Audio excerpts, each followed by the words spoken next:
And welcome once again on this lovely, depending if you found the right state to be in today, President's Day. That one day a year that we set aside to celebrate the life and legacy of such luminaries as James Buchanan and Millard Fillmore Andrew and Johnson. Andrew Johnson, William McKinley, William Henry Harrison, Warren G. Harding, Taft, a man so fat he once got stuck in his own bathtub, and mistakenly got credited for creating the seventh inning stretch. At the White House, they tell the story that when William Howard Taft went to the Nats game, he was so rotund that the seats got uncomfortable. So about the seventh inning, he felt the need to stand up. So he stood up, and of course, everybody else stood up with him, and thus the seventh inning stretch was born. Come to find out that they've been doing the seventh inning stretch since like the late 1800s, so he had nothing to do with it. James Buchanan, who is widely regarded as one of the worst presidents ever. Until recently, he had the distinction of being the only president born from Pennsylvania, but Joe Biden can claim that now because he's actually born in Scranton, even though he represented and claims Delaware as his permanent residence. Buchanan also was the only unmarried bachelor while in office, a man so boring that his only prospect for marriage committed suicide, and he later died of a common cold. We don't know whether William Henry Harrison would have been a good president or not, because he caught pneumonia after giving a 3-hour inaugural address. And this is who we celebrate today. Meanwhile, it's snowing down in Texas. A friend from San Antonio sent me a message. Dude, your weather is drunk and all over my front yard. Can you please come get it? I said, it's on vacation and chilling. You can keep it for a while. Send it back when it's grown up a little bit. So that's right. It is time once again for the Too Many Guys Soccer Show. I'm the worst 120 minutes or so in all of sports podcasting. I'm Mike. I am joined on this great national holiday Monday by my partner in crime, as always, Mr. Stead. How goes it for you this weekend? A little, I will say it. I'm pretty tired. I actually got round 1 of my COVID vaccine. And I can honestly say that whenever I get vaccines in the past, when you had to get the flu shot, I always say I felt worse from the vaccine than I have from any episode when I actually caught the flu. And I'm getting the sense that the same thing is occurring to me right now. So if I nod off, know that it is because I have some antibodies doing some fighting right now. But at least I got that part 1 over with. If you nod off, we'll yell real loud. I too got my first vaccine on Saturday. Yeah, that's when I got mine. And kind of feeling the effects of it, but it's nice. We did a lot of adulting this weekend. I was off getting my vaccine, and they were trying to deliver a fridge, and in the middle of an ice storm, the guy showed up. He took one look at the door. He took one look at the space. He said no, and left. So we had to buy a new fridge to replace the fridge that we were trying to replace the fridge with. And now we've also got to get a dishwasher. Can somebody please remind me again of the benefits of home ownership? Because I'm not sure I'm feeling this right now. British Will is also with us. How goes it, young man? I'm doing the best I can. I got quite a few tasks done for my schooling. Got quite a few lessons planned. Well, I planned ahead. Don't know if they'll all get done, considering how schooling, teaching goes. But, I had a productive weekend. It was very productive. I didn't get anything quite as interesting as both of you, but I think that I was productive. That's the best I can say about it. And then I can ignore the football that happened. It makes you feel slightly better. I had a nice Valentine's Day. That was going to be my cover for the fact that yesterday's results across the board didn't go. In fact, I don't think I had a team that won this week. We got the great doubleheader yesterday with Man United not winning, Ireland rugby losing in the Six Nations. England cricket relatively got smoked. They're about to lose. Villanova basketball lost. The 76ers lost. The Flyers can't even play because of COVID. But at least we got to dine indoors for Valentine's Day. I know you didn't even go out, Stead, but yeah. But we actually put together quite a fantastic surf and turf, the wife and I, with some king crab legs and some New York strips, as well as some salmon with scallops. It's quite tasty. We did Seasons 52. We did their surf and turf with the nice lobster tail. Oh, yeah, I've heard about that place. Yeah, I got to check that place out. No, well, next time when you're ready to go, let me know. We'll go. Okay. Make sure you give them some time to get used to doing it. Mm-hmm. We did. I had a great Valentine's Day with my parents. It was wonderful. I'm sure it was. And I'm sure it was. So, yeah. And there were sports played this weekend. Allison, Stead is happy and we are. Yes. Quite a turnaround. But, Will, I feel like that's oddly reflective of how the year has gone so far. Yeah. For a while you were riding high, then I was riding high. They were in the doldrums. And the guy that we're about to bring on, Cam, well, he's just had a terrible year. He's had a terrible year, but man, you got to give him credit. It's picked up. We've been waiting all season to be able to have him on when there's something positive to talk about with Celtic, and they're putting together a mini win streak. So it looks good for them. And instead, he said that he would talk a little bit of Ireland or Scotland rugby with you, because I know that you've been into the Six Nations. So what did you think of the games this week? Well, I don't like when there is a situation that causes the flow of a game to change significantly. And, Cam is joining us just in time, because if you looked at... And I believe he's wearing his Scotland rugby jersey, which makes it even better. Yeah. Cam, I'm totally about to throw this right over to you just a second. But to see what happened, first of all, they might need to go back to Five Nations because Italy is terrible. But to see how Scotland was very dominant in the first half of that game against Wales, and then to see that red card occurred, and then to see the complexion of the game change the way it did, you have to really that's gotta sting. That's all I'm saying. That's gotta really sting. And I hate to see, of course, I don't have a dog in the fight. I'm new to the game. I very much enjoy it. Mike and I have discussed rugby on this show on multiple occasions. So, I'd love to hear, Cam, what you have to say, because that really, you wouldn't think that going from 15 to 14 when you have that many players in the field could cause that much of a change in a team's game plan, but it does. I mean, it's blatantly obvious. That's exactly what happened. Ask Ireland. It happened to them the week before. Mm-hmm. They went down even earlier, and they looked like the better team through the first half. And I promise you, the Welsh coaches' team talk was, "Y'all do realize you're playing 15 on 14. I'd like y'all to get it together." Mm-hmm. And Wales went through and blew the doors off of them in the second half. So, Cam, I don't know. What do you make of that? I mean, certainly kind of a tough loss for Scotland, but to even be in that position where against Wales, that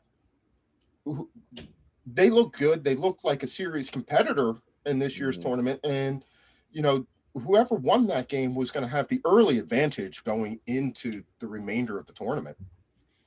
Yeah, absolutely. I mean, I think, looking even past that to the Calcutta Cup, I think that was a fantastic opening game for Scotland in the Six Nations. Disciplined, fantastic offloads, a really well put together team. Stuart Hogg looks fantastic this year. He's really running that team well. I think in the game against Wales, as you were saying, it's really interesting how it just changed the second half. After that red card, that was then proceeded by, I forget how many penalties within a span of like a minute. The discipline of Scotland just fell apart. Right. it was really odd. And Scotland's, but the stark contrast though was their defense they played against England compared to this game where England had nothing for them, and you could see the frustration in the players where they're kind of like looking around, going, "Look, like what are we supposed to do?" And to see a team that go from that level of defense to really just kind of like seems like the momentum just had them backpedaling so much. Yeah, absolutely. I think that red card was a huge blow for them. I mean, granted, again, Stuart Hogg was able to get a try off of that, but I think you're absolutely right. The tempo just completely changed. The discipline was lost. I think there was a bit of shell shock in the Scotland team because they just, those two halves almost looked like they were from two different games, as you're saying, compared to that first half. That second half was just very unorganized. You're saying backpedaling. Wales made it up, from the Scotland end back to their end in under 2 minutes, I think it was. Just phase after phase after phase of just moving down the pitch. So it was, it was painful to see. And then, of course, to top it all off, that last minute break that Scotland had right at the end, that offload was just, I was up. I was like, we've done it again. We've broken through at the last second. And then the ball dropped and I said, oh, we've done it again. We've dropped the ball in the last second. So yeah, I was yelling at the TV and just went, oh, it's funny. I think because the way Scotland went a man down, I started pulling for them because, I don't like that type of disadvantage in games. And so I really hope they were able to get that one in there just to kind of say like we've been the better team. We deserve to win this game. We're having a great start to this tournament. And there's that team really right now they should have 8 points. They should have 8 points. Yeah, no, I agree. I think so far they look really well put together. And I saw someone today said, they're down, but they're not out. And I think that's true. I think if they just stay disciplined for this game against France, which I think is going to be arguably the most difficult one they've had so far. France looks unbelievably good this year. They are such a well put together team this year with Jalbert. God, those boys are big. Yeah, they're unbelievable. So that game's always a good game to watch. So I think that'll be really interesting to see how Scotland, if they stay disciplined against a team like France, who are just so well organized. But even France, late in the game versus Ireland, they had I think they were up 15-3 at one point, and doggone near gave it back to them at the end. A really bad missed try. Ireland scored off of a line out, and then Ireland was down in French territory late in the game, in the 80th, with an opportunity to put the game away. If they could have gotten a kickoff, they couldn't, and France saw it through. What do you make of the game now? It's a week off this week. You'll be back on the 28th in France. Given how they've played thus far this tournament, you'd have to give Scotland a puncher's chance, and if they can get by France, in France, I mean, away wins in England and France in any Six Nations is going to be enough that you could walk off and declare victory. But if Ireland is able to get a win, maybe get at least one bonus point for the try, you really have to think like, hey, this is a team that's going to be there or thereabouts with a legit shot to win their First Nations since, I don't know, the Hoover administration, Cam? Yeah, it's been a long time. Actually, I'd have to look up when the last time we won the Six Nations was, but I think you're absolutely right. If we got that victory at Twickenham, if we can get this victory in Paris, I think we really do have a good shot at winning the Six Nations this year, which, we haven't seen something like this, at least in recent memory for me. Granted, there's always this is the Scotland team this year is going to do it going into the Six Nations because club-wise they always look so good. But this year as a national team, we're stacked with a good mix, I think, of some older players like Stuart Hogg and Ali Price, and then some younger players like Demure, who I think brings a good aspect to the game. I think, as you say, we'll see what happens in France, but I think that can help decide Scotland's future in this Six Nations. Scotland hasn't won since '99. They've yet to win as the Six Nations tournament. So they won the last Five Nations tournament. Let's be honest, it's not really the Six Nations, it's the Five Nations in Italy. In Italy, yeah, Yeah. pretty much. I would like to, I again am going to start, there should be relegation from the Six Nations. Like you should be able to relegate Italy and bring in like Georgia. Georgia, exactly. Georgia, I you know, think that Georgia has a good team. But the only thing that I remember seeing about Italy is they managed to have a scrum where they dug up half the field. The only thing I remember from the Six Nations with Italy. I mean, I would want to watch a game between Italy and the United States, and I'm not 100% sure that Italy would run over the United States. You know, the United States even successfully scored a try against England in the last one. So, you know, bring on the U.S., bring on Canada, bring on Georgia. Well, actually, let's bring on Georgia and give them a shot because I think they would actually be worth it. But you know, I understand marketing wise why it's better to have Six Nations than five because then you get 3 games as opposed to 2. right. But moving on, those Cam, I did promise you I would bring you back on when there was something positive to talk about, and I finally had it. A little bit of a renaissance the last few weeks for Celtic. A couple of wins on the trot, scoring goals, looking like something that resembles the team of the last couple of years. What do you make of this run that they're on? How sustainable is it? What does it mean for the future? Does it change anything about your perception of the team for this year? Yeah, I mean, I think, you know, the last 4 games, I think it's a positive. I think, unfortunately, it might be, you know, a little, you know, too little, too late, so to say. But I think some of the positives that can be taken out of this is Edouard. You know, in the past 4 games, he's scored 6 goals, 6 or 7 goals. You know, he's really finding his form again. We've got, again, younger players being put onto the team. Stephen Welsh played, I think it was his first senior team game, and scored against, I think it was St. Johnston, I want to say. But yeah, so seeing that younger side come into play a little bit. I still have to say, I think I have to stand by, you know, having a change of management coming into the new season and really focusing on getting some of these younger players into the first team, getting some first team action, and then, you know, seeing if they can maybe fill a solid permanent spot next season.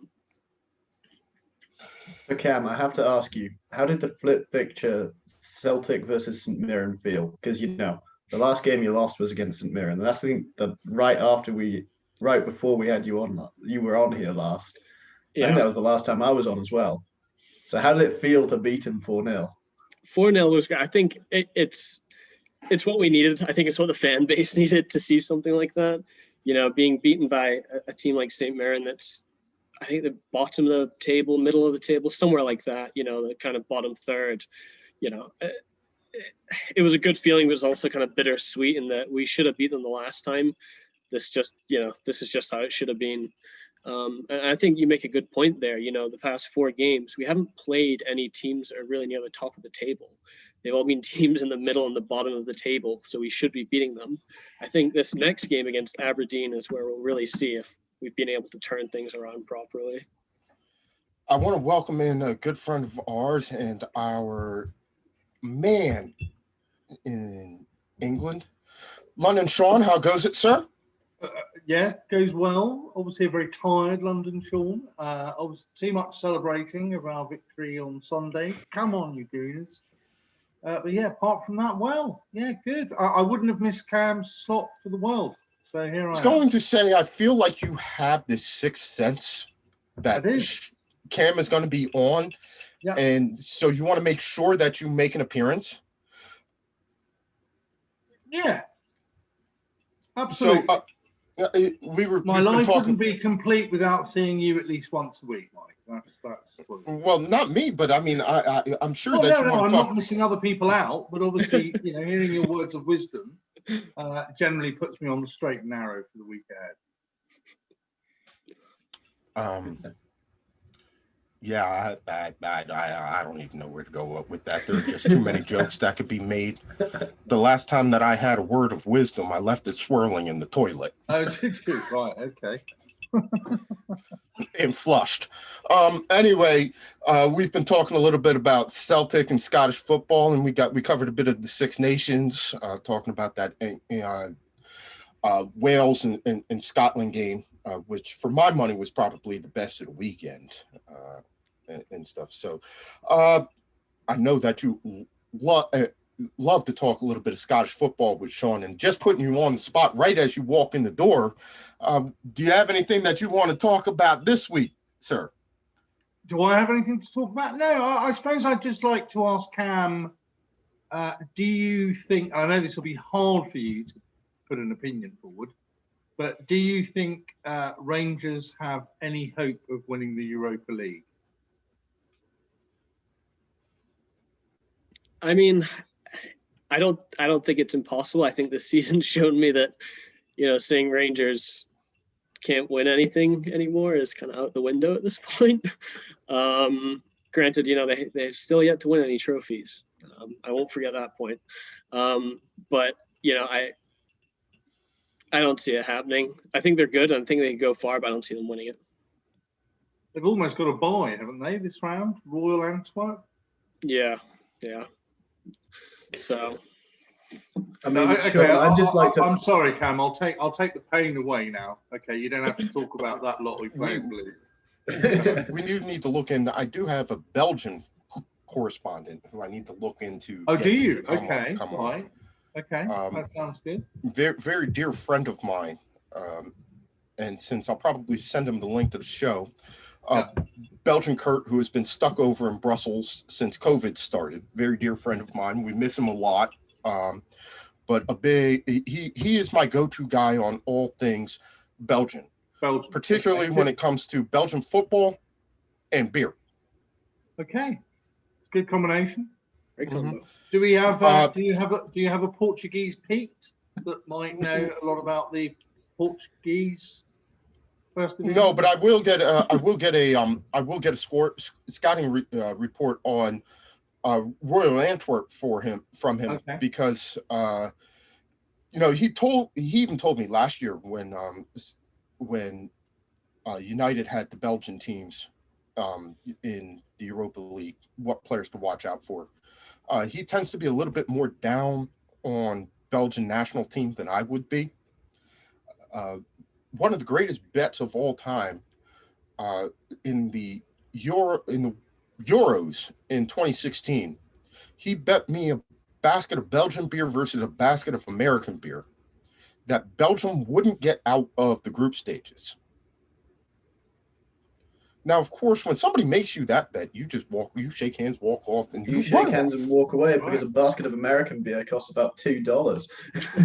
I was going to put together a nice basket of Bud Light. No, I was actually going to Bud get Light like some decent like American craft breweries, like some Yards. I see we're talking about Coors Light now. Yes. Now Yeah, you can give him Coors some and of the Busch. regular beer because it just tastes like beer. Yeah. I ended up winning, and I got a basket full of Magnums, 750. That lasted for about 3 years before I finally got through them all. It was great. It was glorious. I loved it. But I digress. We're talking about Scotland, and Scottish football. So, based on the renaissance that they've had, if you can call it a renaissance, I think a 3-4 game sample might be a little bit too small, Cam. What are you looking for from them as they start to move forward through the rest of the season? I think I'm really looking for, kind of as I've mentioned in the past, some team rotation, switching up who's playing. As I mentioned, Stephen Welsh came on for, I think it was his first team appearance, and scored a goal. And I think it shows the depth that we have in the youth team. And I think we are at risk right now of losing all of these youth players. We've got Karamoko Dembele. He's looking to leave. And then he's obviously a worldwide known player. Really, really solid prospect. And I think we need to start kind of bringing these younger people into the team. And I think a season like this is the perfect time to start testing them out. while we still have some of these, really solid veteran players in the squad. So I'll be looking to see that, and I'll also be looking to see, when the new sporting director of football, comes in, McKay, to see how he starts lining up for next season, especially with, the downfall in profits. They just released the interim report. Profits to the club are down about 25% because of COVID. So it'll be interesting to see how he utilizes, the amount of money that he has on hand to prepare for next season. So I think those are the two big things I'll be really looking for from now to the end of the season. So correct me if I'm wrong. Is there a situation in Scotland where it's still only the champions that get into the Champions League, or have they added another Champions League place recently? I think it's just the one. I think Scotland's coefficient is still too low. Yeah. Okay. William, so I think it is still the one. Our coefficient is still too low for us to get two spots. So I think it's just that. I think I want to say there's two or three Europa League spots. Actually, I just looked at it and y'all both wrong. Scotland will have, according to the coefficient from August of 2020, Scotland will have two places in next year's Champions League. Moving up in the world. They're in the top 15. I forgot that Rangers lost in the very first round of Champions League qualification. No, it's just for 2021-2022. So that's not a group stage qualification. It's a play-in. It's not. It's a play-in. It's like the Gibraltar Imps qualification. Is Scotland's slot 2. The Red Imps. Yeah. Hey, look, you got to be in it to win it. So even. I'm pretty sure that y'all won't complain too much. And in fact, I can see Cam getting ready after he gets off of this show to text everybody and say, hey, y'all do know that we can, if we finish second, qualify for, and it will be in the Champions League qualification. We may be in the very first of the qualifying rounds and have to play 95 games to get into the group stages, but we're in it. There's a chance. Yep. Yes, what you're telling me is there's a chance. Well, the strange thing is, Mike, is that no one else seems to know that there's two qualification places up for grabs. Rangers are 18 points clear today, and Celtic are 15 points clear of the third. So obviously Aberdeen didn't realise there was a place up for grabs, as they say. No, I just looked it up and it just came in. So apparently in August when they refigured them. Oh, Hibs even. Sorry, not even Aberdeen. Well, the question would be for our Scottish football expert. Is it even a situation now again where the duopoly is back? It's just going to be Rangers and Celtic competing for the top two places. And are we looking at going back to another situation? Well, a reoccurrence of the situation where, they've been at the top, they've got the Champions League money, they've got the Champions League exposure, ergo, they're just going to leave everybody else in the dust again for a generation. Yeah, I mean, I think at least for the foreseeable future, it looks like that. I think, and correct me if I'm wrong, one of the elements of the Champions League is the further that your team progresses, some of that money does end up going to other teams in your league. So it's a very small amount, I believe, but I think it ends up going back to, spread across the multiple teams in your league. So, there's the benefit of both Rangers and Celtic doing well in the Champions League and that trickling down to these other smaller teams. But, I think it's such a small amount of money that I think, as you're saying, for the foreseeable future, I really see it being Celtic and Rangers fighting for that first spot, Aberdeen, Hibs fighting for that, third, fourth spot. So, before we let you go, is there anything that we should be looking forward to? We know that, Six Nations isn't on, so we can't watch rugby until the 28th. And we'll talk about that. We'll talk about the 28th. That has the possibility to be a really fun day. Is there anything that we should be looking for in Scotland this weekend? So there has been talk of there's now a new manager in the running, and it's good old Stevie Clark. His name's been put up now for the Celtic position, which I think is really interesting. I think fans are kind of, again, a little bit divided on it. He's older. I think fans are looking for a younger guy, but I mean, let's look at his track record in Euro right now. He's a very disciplined coach, and I think I said this a few episodes ago. Celtic needs that discipline, especially if we're bringing younger players, and with how undisciplined we've been this season. So I saw that, and I'd be interested to see if there's more news about that this week. I wouldn't be surprised. I also, McKay is also looking to appoint, I forget exactly what it's called. I think it's like director of football operations, something like that. So this is going to be a person that really has a big say on where the financials go into transfers.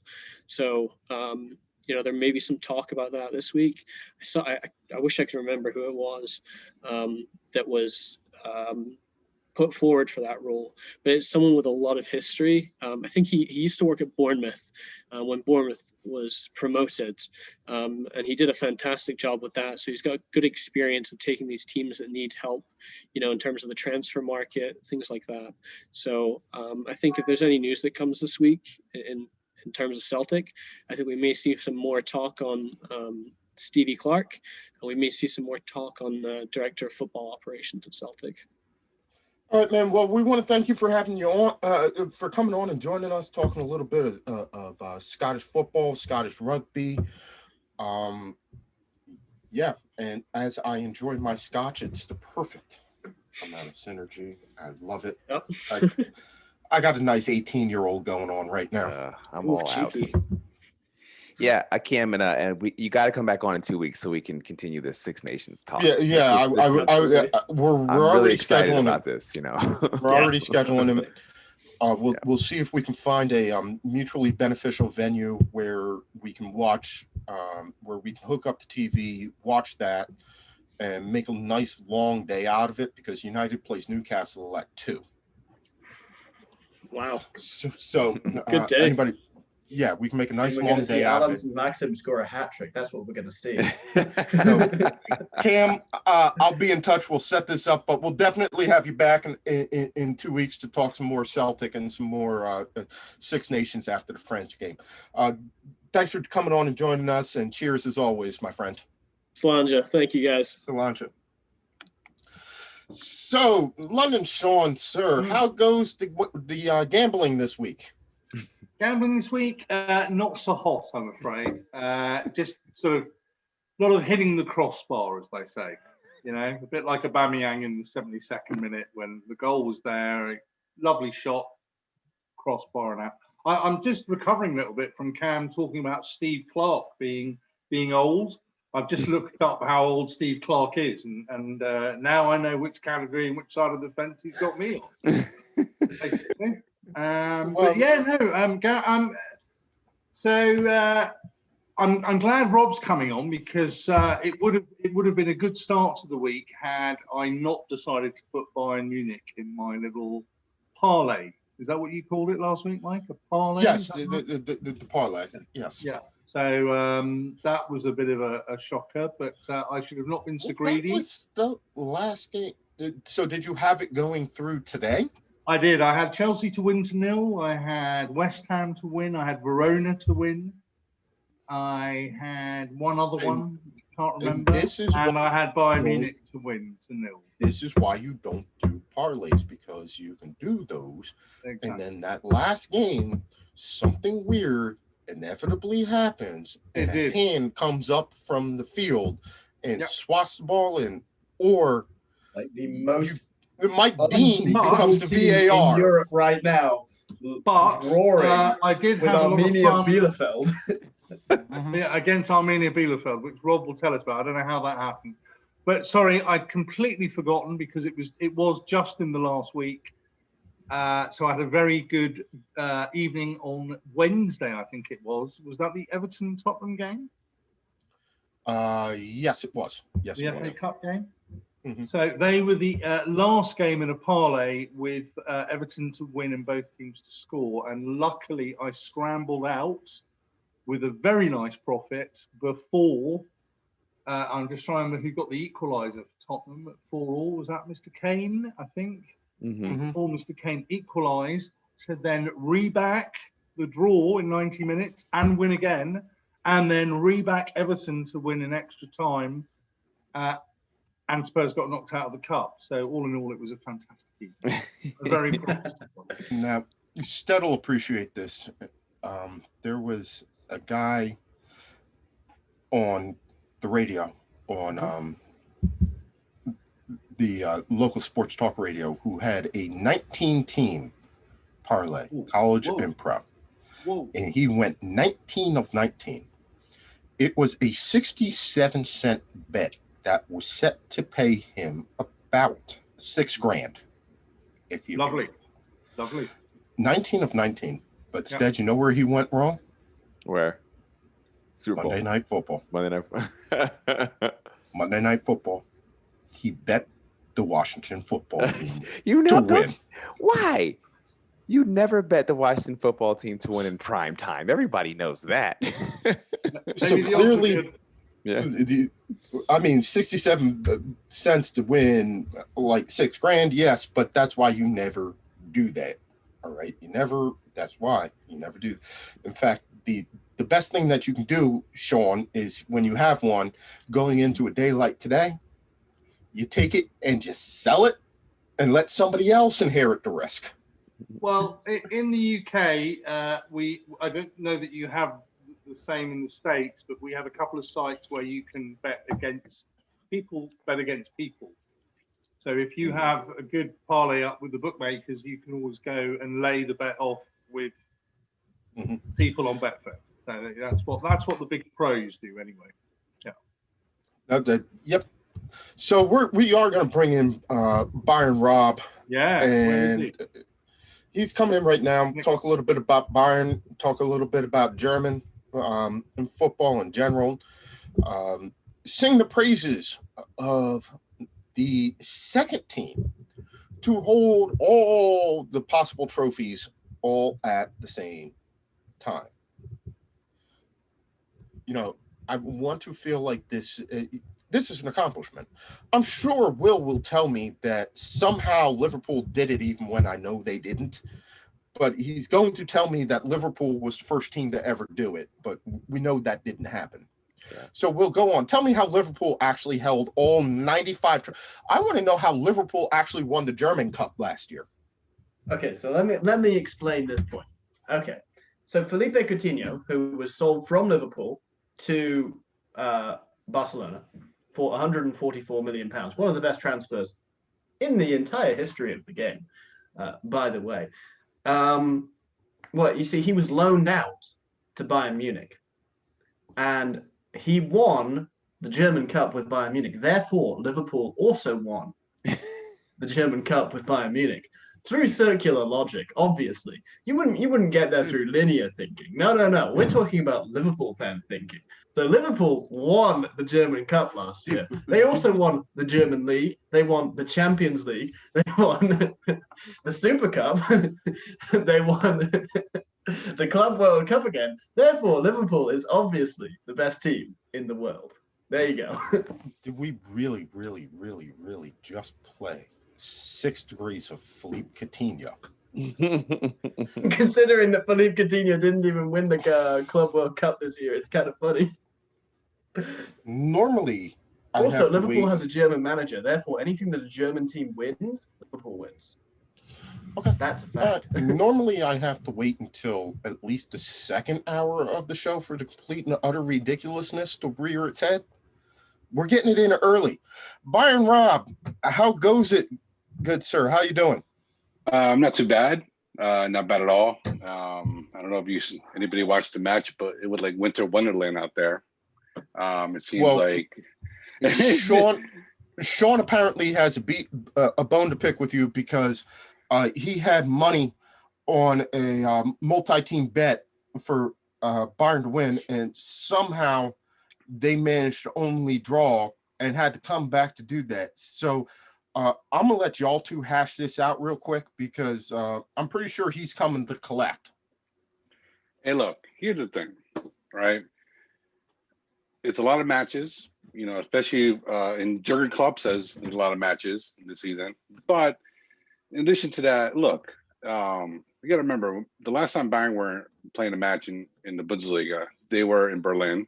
They got stuck in Berlin, by the way, during the winter wonderland over there. They had to sleep on a plane.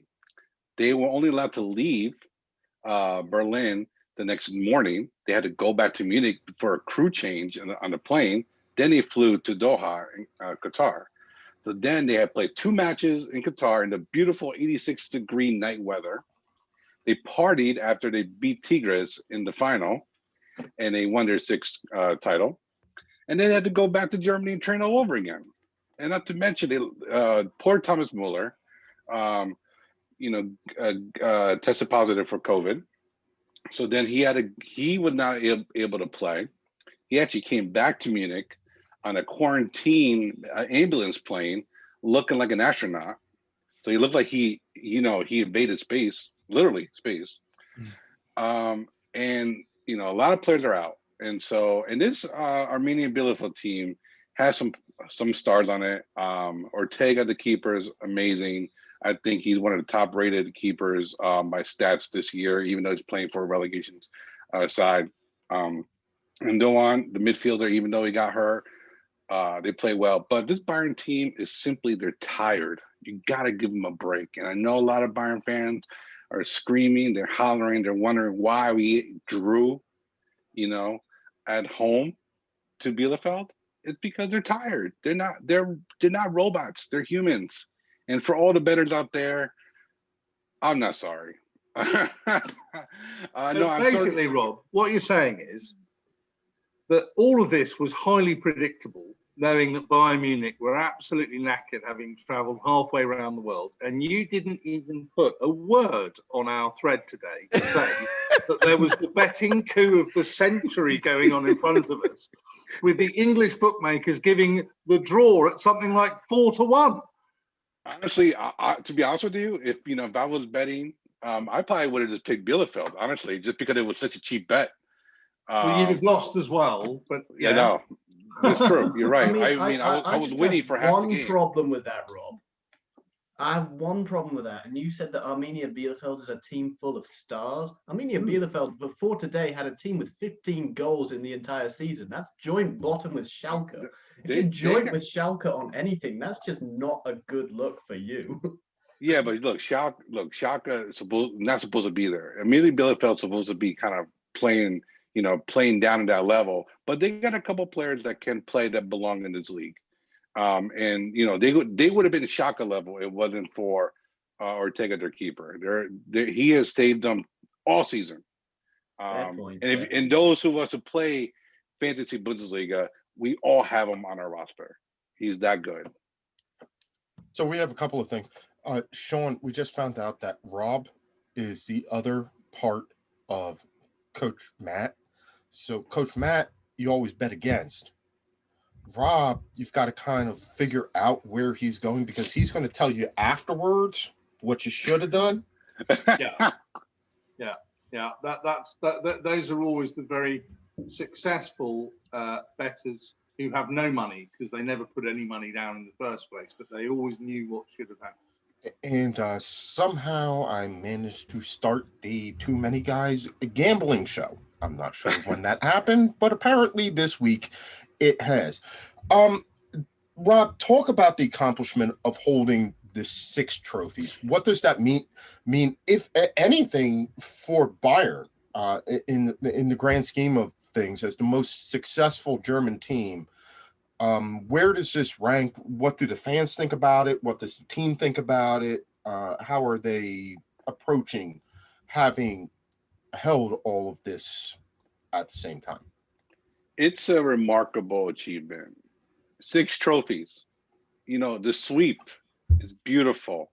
Only 2 teams have now done it. Barcelona, the Pep Barcelona, and Hansi Flick's Bayern. It's remarkable because it's through it all, through the chaos of the schedule and the fixture schedule. The team was asked if they wanted to still play. and everybody resoundingly said yes, they want to play. They wanted this trophy. They wanted to complete, their year. And even though it wasn't against the greatest competition, it means something. I always view the Club World Cup as a celebration of the success of, typically it's been the UEFA Champions League winner. To hold silverware is what the players play for, is what we want as fans. We want to say they won silverware. And just because I'm a kick guy, it means that we get that patch right in the middle. I can't wait. And believe me, I placed the order already. It's coming. It'll be here next week. And I will wear it for probably a month. It says that you are the best. And for all you Liverpool fans, you know what it means when you wore that patch. It was beautiful, right? But we have it now. It's special. It symbolizes just pure greatness, and it's a pure year. And if we draw to Bielefeld, you know what? It's okay, because we won 6 trophies, and I'm okay drawing against a relegation side. It's fine. It's okay, and I'm fine with it. It's beautiful. I want more trophies, and the players want more trophies. I said that last season with Watford. When we lost to Watford, I said that, I'm fine with losing to Watford. We've basically won the title in March. We've won the title next game. Then you know what happened next game? It was cancelled because of a pandemic. Goodness gracious. Well, you spoke about the fact like they are knackered. One of the big things until kind of Real Madrid actually did it. No team had successfully defended the Champions League title.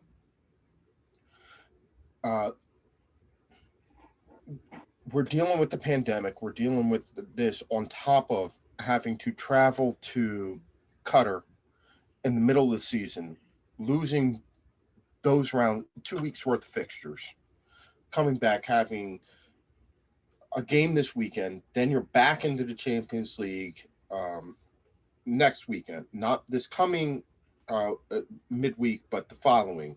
So you're Frankfurt on Saturday, Lazio on the following Tuesday, and back into it where it's a game basically every 3 days. How is a knackered team like Bayern going to keep up this push to compete again to win all 6 of these trophies? Well, look, as you know, and I don't want to be reminded, but we lost the Pokal already. We're not going we're not going to Berlin to play for my favorite trophy, right? But no, it's going to be tough, especially this coming week. Eintracht Frankfurt, it's hot. They are smoking hot. Won 5 out of their last 6. Second most goals in the league. Andre Silva has been on a tear. 18 goals, 2 assists. He's second he's second right behind Lewandowski and in front of Erling Haaland. Jovic hasn't really even played much yet. Imagine when they get him going. This is a bad week to be a Bayern team who's kind of missing a lot of players. Javi Martinez is not back yet. I think Leon Goretzka might be back. Thomas Muller's not going to make this match. He's a doubt for the Lazio match. Eintracht can definitely win this game, right? And if that happens, as we've seen in this match specifically, Bayern's going to come out attacking against Lazio. And I think they shouldn't be a problem. I think they have better quality than Lazio. But it's Frankfurt I'm more worried about. Definitely. They can easily run away with a 3-0 win. They're that good and they're that hot. So, Rob, what was your question? I have a personal question about the Bundesliga. It's about RB Leipzig and Borussia Mönchengladbach. Yeah. Do you think that RB Leipzig can beat a Liverpool team that, let's be completely brutally honest right now, is kind of out of form and out of happiness right now. Out of Players as too. well. No, And they're also not going to be playing. Isn't this It's game in being played? Bucharest, isn't it? Bucharest. No, Yeah. not Bucharest. Okay, we're going to talk about that because there is a story about this. I think it's in Budapest. It might I be in think Budapest. I know that either one of the English teams is playing in Bucharest, and I think that you are probably right that Liverpool might be playing in Budapest. But I know for a fact that neither team is getting home Liverpool field is advantage. in Budapest. Liverpool and Leipzig is in. They're in Budapest. Yeah, they're in Hungary. I'm going to let Rob answer this question. There is a funny story about knowing geography. Oh, are you talking about the Genk thing? No. It's even beyond that. Just I'll let Rob tell the story. All right, pivoting back to Leipzig and Liverpool. I think Leipzig have an excellent shot to win at least the first leg. I think Liverpool is in a weird spot. They have so much talent up front, but their defense is in shambles. I don't know. You got midfielders playing center backs. You got backup midfielders starting. It's something's not sinking up there. And the thing's going to happen with Liverpool is that you really can't concentrate and freeze somebody out on Leipzig. They're all top quality players. There are no major stars. They're all really good players. They play the system well. Nagelmann's going to have them ready to go, and he's going to exploit all the weaknesses that Liverpool has. The question is, what form is the front three of Firmino, Salah, and Mane going to be? Because if they're all in sync and they're all playing, you don't have to have such a great defense. But if somebody's off there in that game, Leipzig can easily make this a draw or win it and pull out a win. They're that good. So what I'm hearing here is just play Thiago and hope that he understands how the Bundesliga works and destroys RB Leipzig. No, I think I love Thiago, for all he's done for Bayern, and I was sad when he left, and I'm sad he's not doing as great as he was when he was with us at Bayern. But I think there's so much he can do. I think once he gets in form, you got to remember he was hurt for a bit, so there hasn't been a consistency there. And I think if you get him going, I think he can really open up the game, especially when you got, Mane and Salah just running down the wings. You got Alexander-Arnold and Robertson right behind them, overlapping potentially. Thiago can break lines with his passing from deep, and that's going to be tough. But again, Leipzig is so good; they played well together, and that's going to be the toughest part. Especially if you got someone like Tyler Adams in the midfield, because I think he does so much. He disrupts so much in the midfield. I don't like him when he's playing on the right hand side. I don't like him playing as a wing back. I think when he's in the middle, he can break up counters, really man mark potentially Thiago. It does wonders for that club and for Nagelsmann. So I think at the end of the day, Liverpool should win the two legs, but I think Leipzig have an excellent shot to take a game here versus Liverpool. So the story You've stolen my bet of the week, Rob.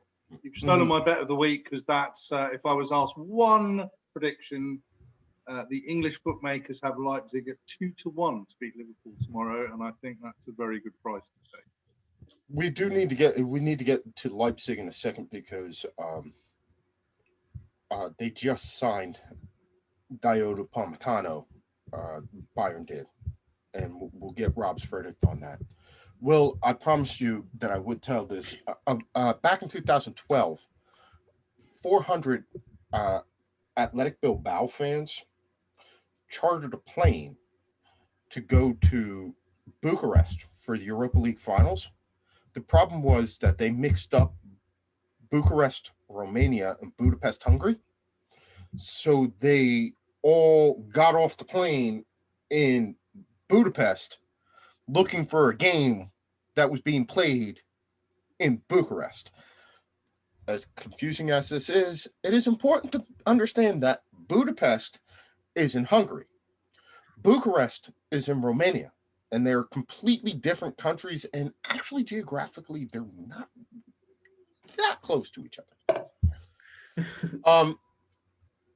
I do want to get your thoughts, Rob, on the announcement this week that Dion Upamecano, the center back from Leipzig, very young, very athletic Frenchman, had signed for Bayern. In my opinion, this is a case of strength to strength and the rich getting richer. They had a need for center back with, it looks like, Alaba going, Boateng getting along in the tooth, Sula being whatever Sula is. And it seems like here's a kid that can slot in, fulfill that role for a long time to come at a reasonable price for them. And he gets the added benefit of knowing that he's going to a team that will be competing. Will, I saw where you asked if it's poaching. It's not poaching because he has a release clause, and he just basically, they had said they were going to sell him.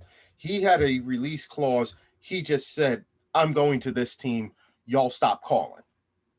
But Byron, Rob, I want to get your thoughts on what you think of him and what you think that signing means for Bayern. This is a wonderful signing. It's Brazo, Salihimidzic, being the genius that he has shown to be with getting players. Fantastic move, pay the money, and this is the benefit of a club like Bayern who are financially and fiscally responsible with their money. They make profit. They don't go into debt. They don't splurge all over the place. If they don't have the money, they don't spend. You can make signings like this.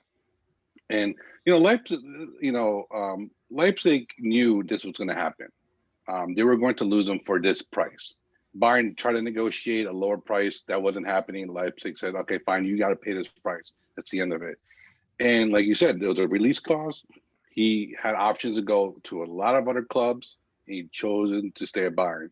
He could be at that club for 10 years easily. And you might be asking, well, why did he chose Bayern? What did he want to challenge? Well, you got to remember that there is a little bit of a French connection in Bayern. You got Lucas Hernandez, you got Benjamin Pavard, you got Colin Tolisso, you got Kingsley Coman. There is a rich history of French players at Bayern. He's going to slot right in. He's going to be a seamless transition. I think he's a great player. Like you said, Alaba potentially leaving, Boateng potentially leaving. Sula being, who knows what kind of player he's going to be. He has all the tools, but can he put it together? And Bayern just said, you know what, we're going to make this move. We can pay this money, and it'll probably be the biggest signing of the summer for them, because there just isn't much left. But let's not get sad for Leipzig here. This is the model that they want. When they sold Naby Keita, they just retooled. They just find players like from everywhere, either from their own academy, from New York Red Bulls, or Salzburg. This is their model. They sell players, they promote from within or from their other satellite clubs, and they'll be back. And they will be back at the top of the Bundesliga, challenging for the title with a bigger war chest. Well, I know you wanted to ask about another German team involved in the Champions League, so go for it, my friend. I would love to ask a bit about our good friends Borussia Mönchengladbach. I mean, I know the Foals have, been off and on this season.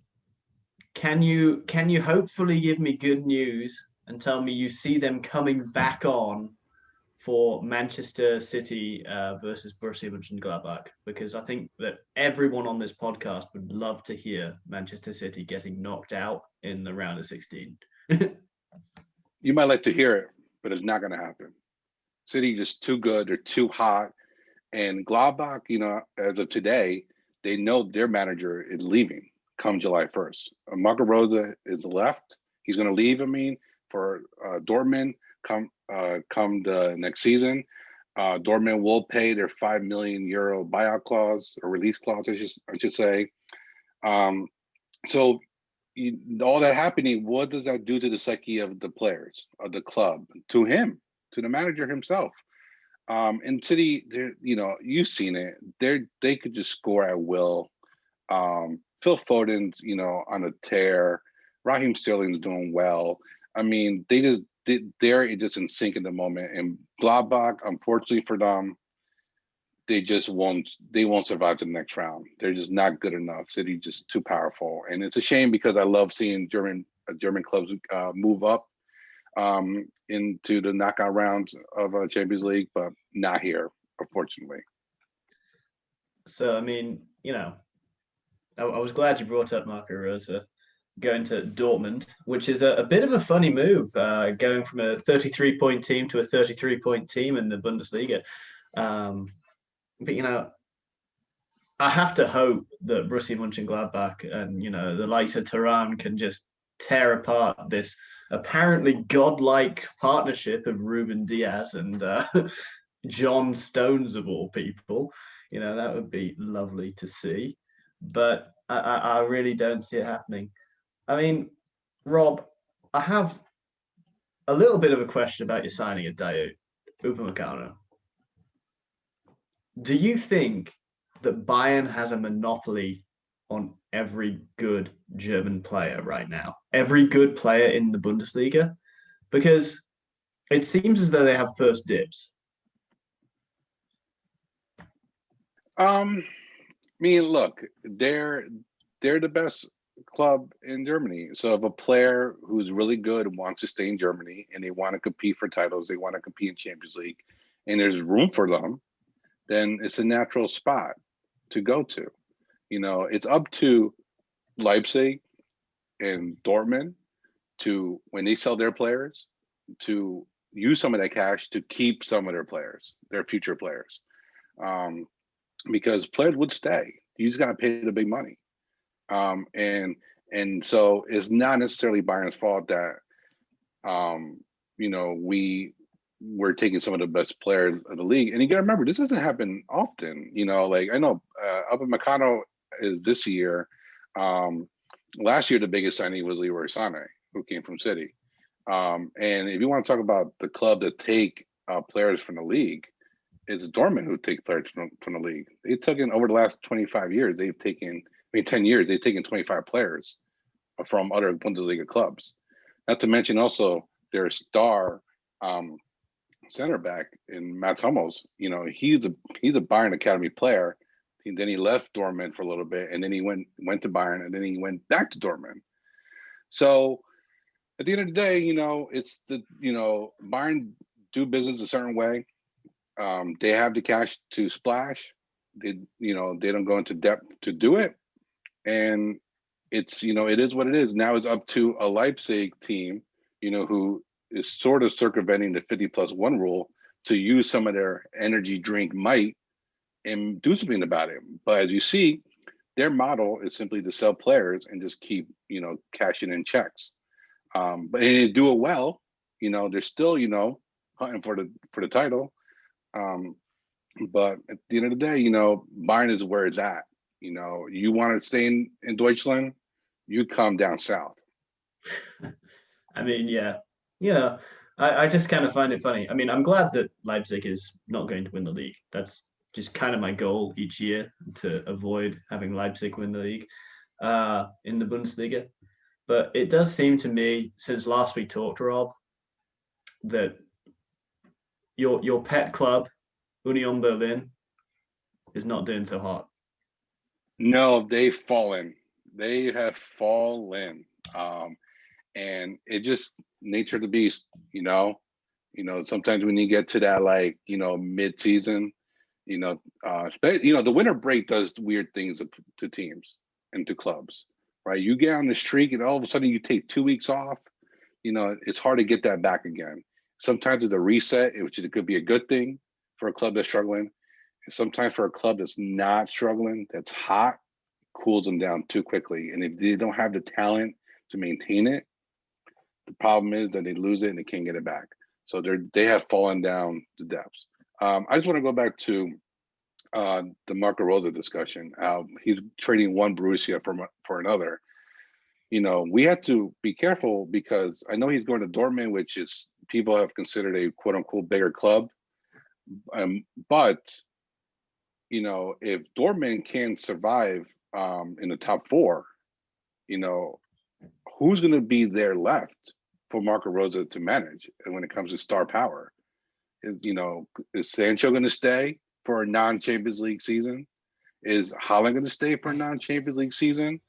And there's been talks about potentially they got to sell Reina if they don't make Champions League.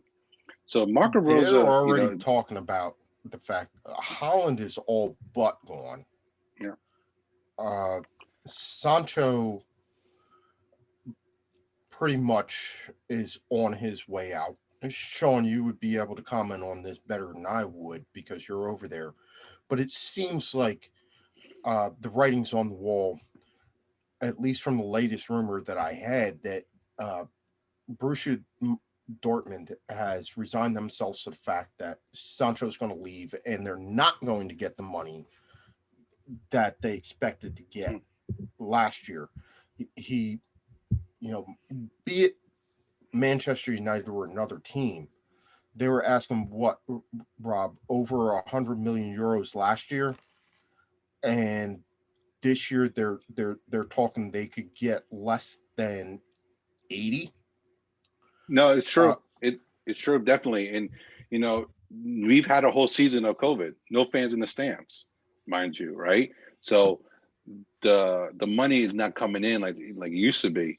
So a United who relies on their fan experience to maybe fill in the piggy bank, they're not going to have that cash like they used to. I know the Glazers won the Super Bowl with the Bucks. They're going to have some money there, but are they really going to transfer it over to Old Trafford? No, that's not going to happen. And it just isn't a market for big money signings. There just isn't. And then there's not many buyers. And if you're a seller, you try to recoup some money because you're falling into a little debt because of COVID. It's going to be really hard to get what you really deserve for a talent like Jadon Sancho. And it just won't happen, unfortunately. Well, Sean, you made a big statement last week. And at the end of the show, and I didn't get the opportunity to dig into this as much as I wanted to. Was I drunk? But, you said I made a big statement. Was I drunk? Well, you said you've been off the sauce, so I don't think you were drunk. I have been off the sauce, to be fair, yeah. I just think that you were making a big statement, and it was very interesting, but you said you thought that the transfer market was over. Yeah. That COVID had put an end to the transfer market as we know it, and that what you were going to see were a lot more players running down contracts and leaving, or doing more what Haaland and Upamecano had done, and getting clubs to negotiate deals where they had low buyout clauses after a year or two.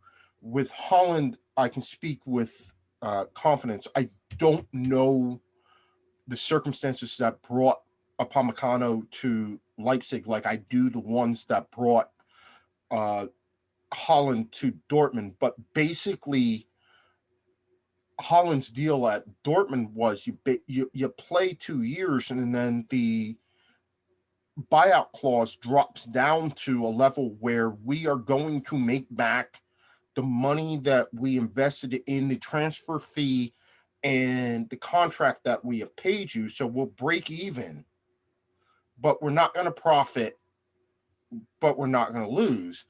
And you'd seem to indicate last week you thought that this was going to be a thing, and kind of shifting courses, but I think it's a good time to do that. I wanted to get you to talk a little bit more about that and see if I could get some more of the guys' thoughts on that. Yeah, well, this is just a personal theory, so I haven't necessarily read about this, but you can start putting pieces together. So a couple of things have happened. I've been having these thoughts for quite some time, but a couple of recent things have happened that have just led me to believe that we might be seeing the end of the transfer market. The first was Thomas Tuchel. I thought it was interesting that he agreed to only an 18-month contract. Now, that's quite unheard of for either a player or a manager, particularly a manager. So part of the reason that happened was Chelsea said, they've paid out over £100 million of compensation in the last 5 years to their managers, which is an absurd amount of money for firing people. I don't know about any of us, but if any of us have ever been fired, I've never been fired walking away with 100 million quid in my back pocket, that's for sure. Otherwise, I'd be looking to get sacked every week. You can't sack yourself, unfortunately, when you're working for yourself. So that's the first point. And then it made me think a little bit more, because if you look at the length of the contracts have been built in with clubs worried about the outcome at the end of the contract, if that makes sense, with the Bosman route. So the majority of bigger transfers have generally been, let's say, on a 4-year basis. But most clubs were fully aware that actually they had to get the player to re-sign within 2 years, because 2 years before the end of their contract is when the agents would start pushing for whatever they're looking for, knowing that a player can start talking to clubs in the last year of their contract, knowing that the contract's going to expire. So it on the one hand, that was clubs trying to preserve the value of their better players. But on the other hand, as Rob's just pointed out, we've had a year of COVID, and clubs such as Arsenal, Spurs, to a lesser degree, Man U, certainly Liverpool, rely quite heavily on the money that comes through the gate. In fact, the two clubs that have been hit most by this in the Premier League are Arsenal and Tottenham. So unsurprising that both of us took out quite a significant loan recently. And that loan was, I think, partially to cover not only the lack of revenue. In Arsenal's case, it was to pay off a load of players to get them off the wage bill, which was quite a relief now that we've got rid of people like Mustafi and Socrates, and the list goes on. So I can foresee a situation where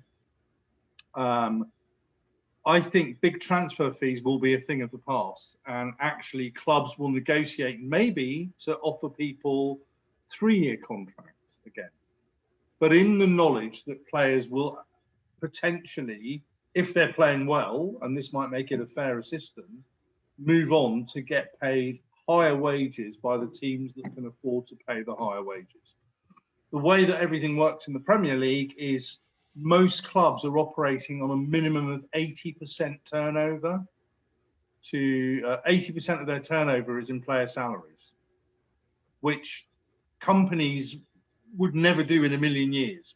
Amazon, I'm sure, do not operate on paying 80% of their turnover to their staff, and they employ hundreds of thousands across the world. Yeah, but it's unfair to compare a no. Of course, it's unfair. To of course, Amazon. Yeah. I don't know how that compares to American football or the NBA in terms of the proportion of turnover. It's a little bit different for American sports, because American sports have a salary cap, and by and large, right, in American sports, the salary cap is set at what the guaranteed revenue is. So I'll take the NFL as an example. The NFL salary cap each year is determined by what each team is going to get from the broadcast revenue for that year, right? So if they say 180 million, that was how much you were getting before anything happened. The TV deal would guarantee you 180 million this year. 180 million is what you can spend. Merchandising revenue, gates, local broadcasting, anything else, that's all money that you get. But 180 million is what you have because that's what we're giving you guaranteed this year. The Premier League could do that by saying, like, hey, your amount of money to spend is what we're going to give you off of the broadcast contract. They have something very similar to what the NFL does. What we deal in terrestrial broadcast, so it's not even including what the NFL gets for broadcasting games over in England. They're just dealing with the local broadcast rights in the United States. It doesn't work the same because in the Premier League there is no such thing as a salary cap per se. Nope. FFP, which we have learned from the Manchester City debacle, has all the teeth of an 80-year-old man with dentures. Yep.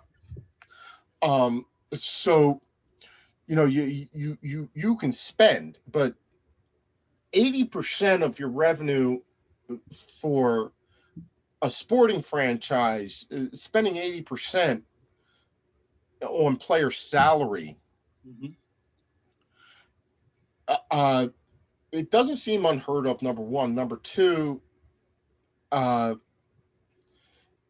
guys who are in that business, gals who are in that business, people who are in that business tend to be able to hide revenue better than we understand. So I doubt the 80% number simply because my experience has been that they hide revenue in different ways. So it's like, oh, we're paying 80%. We can't afford to pay this. This isn't sustainable. Are you making money? Are you staying making money? Yeah. Now, unlike American sports, which operate on, and I'm sorry if I'm going off on a diatribe, but it's one of those pet peeves for me. Unlike American sports, which operate on franchise model, it's almost impossible to really, really, really seriously lose money on an NFL team. You have to work to lose money. You have to be really, really bad and really, really bad at what you do to lose money on an NFL team. You may not make as much as you want, but you really have to not be good at business to completely go into debt, even in a COVID situation. But the one thing you don't have there, Mike, is you don't have any relegation. So as you say, they're guaranteed this money because it's a monopoly effectively. I mean, the problem with the Premier League is three teams are going to go goodbye, and we never know if they ever come back ever again. Yeah. And Stead, we have talked about this to the day goes on. Rob, you've been party to those. The benefits of promotion, relegation versus not having it. And one of the reasons why, we've argued for years. Stead, I know, started off when we were on this podcast arguing that he would like to see promotion and relegation in MLS. And I get it, but I'm like, business likes certainty. This goes back to old Alexander Hamilton. Business likes certainty, right? And so if we had promotion and relegation in a league that is slightly floundering like Major League Soccer is over here, not that it's at risk of going out of business, but it doggone sure isn't as successful as the Premier League or as stable. You could see a lot of teams going out of business because they would start doing what we don't want, which is spending stupid money to stay in the league. How many times have any one of the five of us looked at a team that was in the relegation zone at New Year's, and they go out and they spend all this money that they really can't afford on the hope of staying in the Premier League, in the Bundesliga, in La Liga, in Serie A, and then they go down, and all of a sudden we've got another Wigan. We've got a Leeds. Coventry. Yeah. You know, Leeds is a great example of Portsmouth on our hands, where they almost doggone near go out of business because they were chasing that dream of relegation. And is the thrill, is the competition worth the loss? So is it worth it to keep for the relegation fight, to see a team make the great escape like Wolfsburg did last year? Worth it for a Bury situation where you have a team that goes completely bankrupt, or Wigan, or even Sunderland, who historic club, down on circumstances because of all the money that they, where is the happy medium in there? And I don't really think there is a legit answer to that question. I do think the idea of, the thought that we may no longer see transfers like we did, I want to get y'all's thought on that. Will, what do you think of that? So, sorry, I didn't finish my theory. So my theory would be that players might sign shorter contracts, get paid as much or more even than they're currently getting paid, and get paid a transfer fee. So that the player may more of a get paid signing a sum bonus of money from the club that's buying, rather than the clubs themselves exchanging a transfer fee. So that, hopefully we might look back on this in 3 years' time and they go, oh yeah, London Sean predicted that this might happen. It may not happen. But the point being is that the reason I think it's not a bad thing is that, one, that player needs to play at the peak of their powers for even that shorter term contract. Does that make sense? Mm-hmm. So with Arsenal, we wouldn't have Mustafi sitting in the stands, Ozil sitting in the stands, taking their money but not producing on the pitch. Because if a player starts playing below the expectation that the club was waiting, then the club just moves them on and takes the salary off their wage bill, and that's it, and go out and try and find the next guy who will be available, because there may no longer be transfer fees. That's my theory. That would put them more in line with, 1 second, then I'm going to go to you, Will. That would put them more in line with what we see more typically in baseball and basketball here in the United States, where you get some combination of baseball, basketball, and football, where you get a guaranteed salary, which would be your wage for the year, plus a quote unquote signing bonus. Right. Okay. So, Will, where were you going to go with this? What are your thoughts on that? I mean, I think it's a bit of an interesting situation. I kind of, from the Liverpool's perspective, hope that it doesn't go that way, because Liverpool is one of the few teams in the Premier League, like the few top teams in the Premier League, that hasn't fallen into the trap of paying their players over £250,000 a week. Arsenal's in that trap, Tottenham's in that trap, Manchester United's in that trap. Arsenal's not anymore. Arsenal's not anymore. Arsenal's gotten rid of their most expensive players. And we made that mistake once and said we're not doing that again. But Liverpool, our most expensive player is Mo Salah, £220,000 a week, which for the player like Mo Salah is a bargain. And no wonder he's getting upset. It's it's an interesting perspective to have, and I kind of hope that you don't, because Liverpool currently has a pretty brilliant negotiating staff and a pretty brilliant transfer policy. That's kind of where Liverpool has come into its own in the last 3 years, is this transfer policy. And, I know that it's really pissing me off right now, but I have to look at it on the whole and say, good on you, FSG, good on you, Michael Edwards, and good on you getting everything right, because there were transfers that I would have loved to have made that didn't go through. And now I look at them at, Chelsea with Timo Werner, and I'm thinking, maybe with Klopp he's different, but I'm glad I'm not getting a striker that's worth £80 million and he's only getting 3 assists in the Premier League season. A good example here might be Eden Hazard.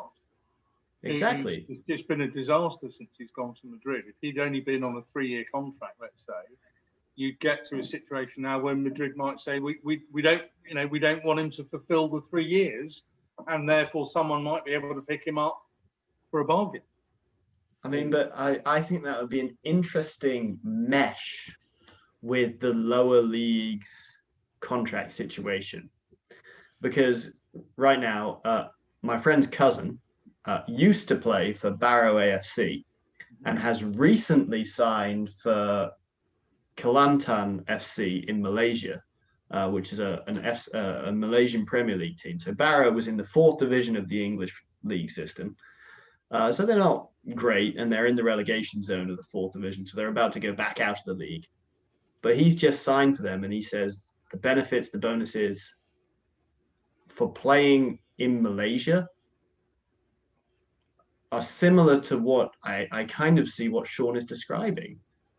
So, there's already this dichotomy of the things that you can expect from a transfer.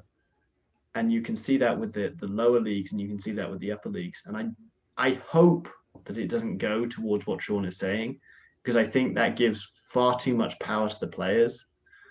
And while they are the ones that are selling the product, we follow the teams and we love the teams. We don't love the players. Like I liked Felipe Coutinho, but as soon as he went to Barcelona, he was dead to me.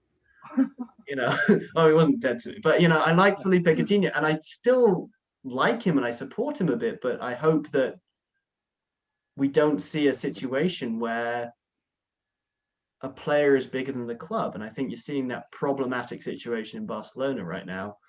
And well, maybe not, Will, because I think you're right. In the short term, the players may hold the control, but then the clubs will hold the ultimate control, because they're the ones paying the wages.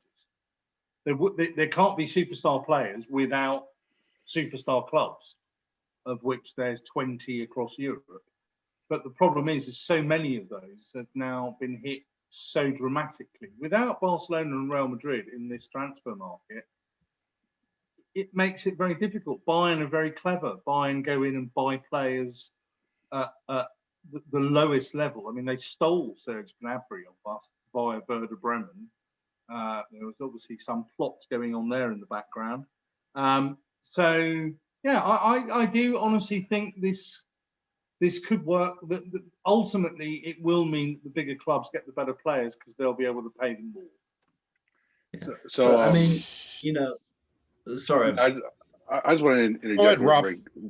So I think Sean's a little right, and I think the transfer market is, as we knew it, is not dead. It's just in a little bit of a coma. It will come back, because you got to remember, for a lot of these clubs, their owners, they consider these clubs their play toys. They have money. You talk about like Roman Abramovich. He has money. He will spend. He might not necessarily need it, get it from the gate, but he will spend. I think there is a point where you're going to see the transfer fees fall. They will reset themselves. You're not going to see Neymar money. You're not even going to see, anything near the €100 million mark. Not for at least a few seasons. The clubs, for most of them, just don't have it, and the clubs that do have it, they know nobody else does, so they can negotiate that price down. And I think during this COVID situation, and I think you're going to see it for another year, you're going to see a lot more loans out. I know Arsenal loaned out a couple players to Shaka.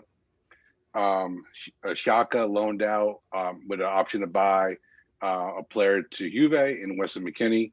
You're going to see a lot of this movement with the continued movement of loan players, where clubs are going to be sort of afraid to buy a player, and if they want a player instead, they'll do a loan deal, and this way there's no commitment. You get to almost like test drive the player for a little bit, and then if you know once the year is up, you got to see where your books are at, see where the COVID situation is at, and then renegotiate again. But longer the days, for a while at least, that you're going to see huge transfers, especially now in the Neymar level, which is probably a big reason why he's going to stay at PSG, in my opinion. I think loans are going to be the currency when it comes to the transfer market, at least for another two to three transfer windows. Because you're right, they're just clubs out there like a Barcelona who are in debt. Real Madrid, they blew money on Eden Hazard.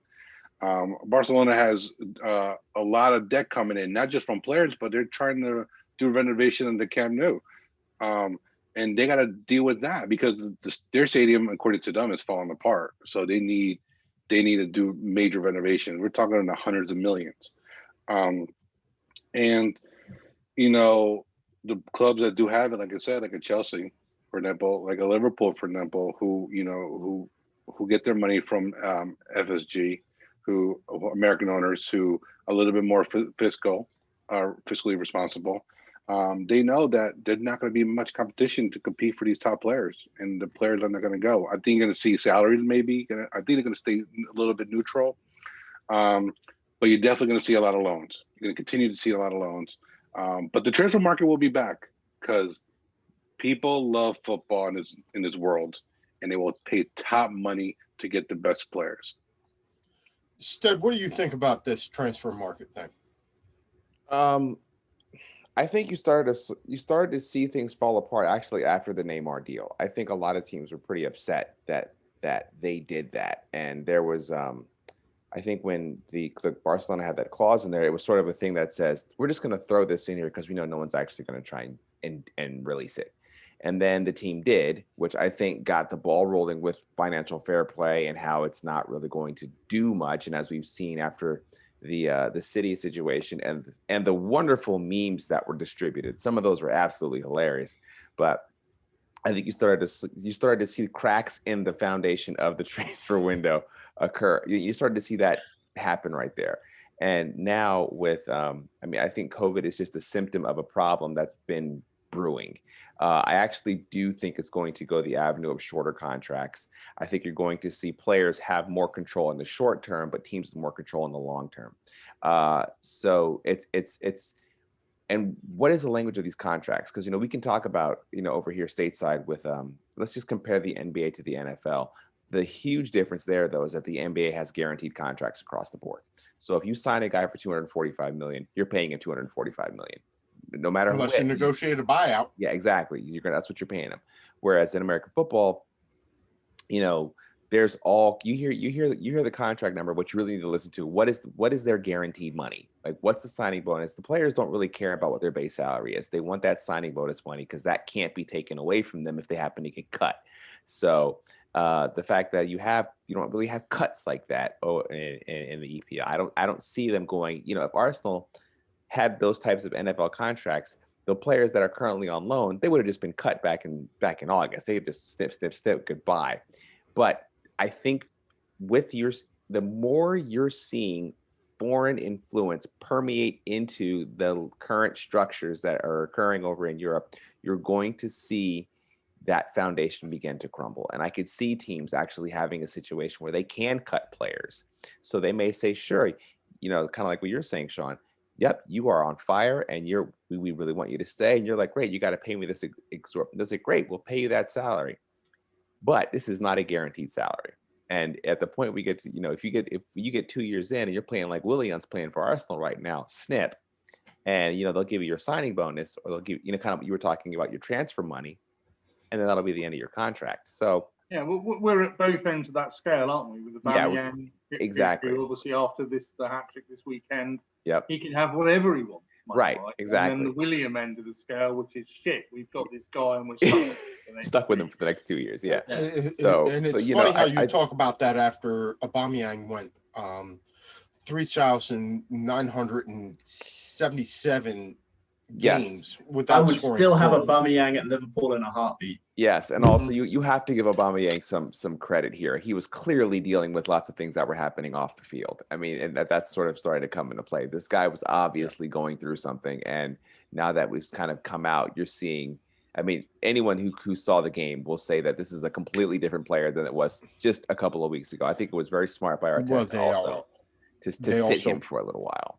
They sat him, and then magically Arteta came up with this brilliant plan that I love, which is called, we're going to play Aubameyang through the center, which is where he's most effective. Yeah, but where did he go, though? He still drifted out to the left. He still drifts out to the left. He's a striker. He's an out-and-out striker. Exactly. He drifted out to big, fast man who can play in the center. Yes, but the bigger deal is the fact that he did not play Lacazette.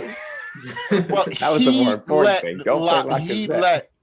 He let Aubameyang determine where Aubameyang was going to be, rather than Lacazette determine where Aubameyang was going to be. Yes, and look what happened to man. Well, not like we have been yelling about that all year, too. It's the first time in a long time. Mm-hmm. So we figured out stuff that I have been saying for months. I could make millions being a Premier League manager. Now, I could be the realistic version of Ted Lasso if somebody would give me the opportunity. Meanwhile, moving back over, I need to make fun of Will. Will's been on those epic rants. I'm waiting for him to take off his shirt and get into. Yes, even though we need to leave a little bit of time to talk about how Man U couldn't score against a team that's given up 55 goals this year. But we scored one. We scored one. We scored one. We did score a goal. If you want to hear about the fact that Rashford looks like he's got the yips and he's mentally fatigued and is dancing more awkwardly than a 13-year-old eighth grader at his first at a school dance in the box. Yeah, I'll go there. Sorry, I just had to throw that in there because I thought it was fascinating. The stat, how many goals? That's probably more of a dig at West Brom than anything else. How many goals they've given up this year? And statistically, OGS has surrendered more points to teams in the relegation zone than he has to the top six. I don't know. We knew as Man United fans that this wasn't the finished article. It's not. Now, Will, what is going on with Mr. Becker? Well, here we go. I've got to say, we go to criticize. I've got to say, Allison. Yeah. And he puts on a Stevie Gerrard scarf. I've got to say, Allison looks worse than Kepa ever has right now. Blame Allison Becker. And I know that you're going to bring up famous Liverpool goalkeeping errors and famous Liverpool goalkeeping blunders of the past. And I can't stop you from doing that. I really can't stop you from doing that. Only your pride and self-respect can stop you from doing that. But my pride and my self-respect have stopped me from doing that. I'm not going to bring up Loris Karius and stuff like that. I'm going to deal with exactly this. All I can say is I understand. Does Becker have the yips? I understand that the last two games have not really been Alisson's best performances. It didn't look like a confident Premier League winning goalkeeper. No, let me put that into perspective. A confident Premier League winning goalkeeper, Mike. Premier League winning goalkeeper. Not just First Division winning goalkeeper, but Premier League winning goalkeeper. it didn't look like the goalkeeper that won the Champions League final in 2018, 2019. I will agree with you there. It did look as though Alisson Becker made some pretty egregious errors. I stand behind him. I stand behind him for the simple fact that he doesn't have a back line in front of him. And there's not really been the possibility of a consistent back line. So he's being asked to do things that he's not comfortable doing. We saw in the Liverpool back line that the communicator, the leader, the person who said basically what to do was Virgil van Dijk. You heard that in the games. You knew that for a fact. It's also pretty well known in the Liverpool, well, at least in the pretty hardcore Liverpool fan base. Alisson doesn't really communicate from the goalkeeping position. That was left to Virgil van Dijk. And the reason it's left to Virgil van Dijk is because he did such a great job with it. No. The reason it's left to Virgil van Dijk 1 minute, please. is because he can't speak Dutch. So Alisson has troubles communicating with the Liverpool team. You know, that's part of the playing in an international team. You know, he only speaks Portuguese, and his translator is Roberto Firmino in the Liverpool team. But, you know, so it's difficult for him to communicate with the rest of the back line. Now that sounds like an excuse. So he has. I'm sorry, lost that's the ridiculous. ability- For me. Yeah, he's lost the ability to say I'll say this. But this He is an made issue. But this is an three issue very with players. egregious errors. He made 3 very egregious errors in a short span of time. And I'm not making an excuse for that. But what I am saying is he's a brilliant goalkeeper. He's proven he's a brilliant goalkeeper.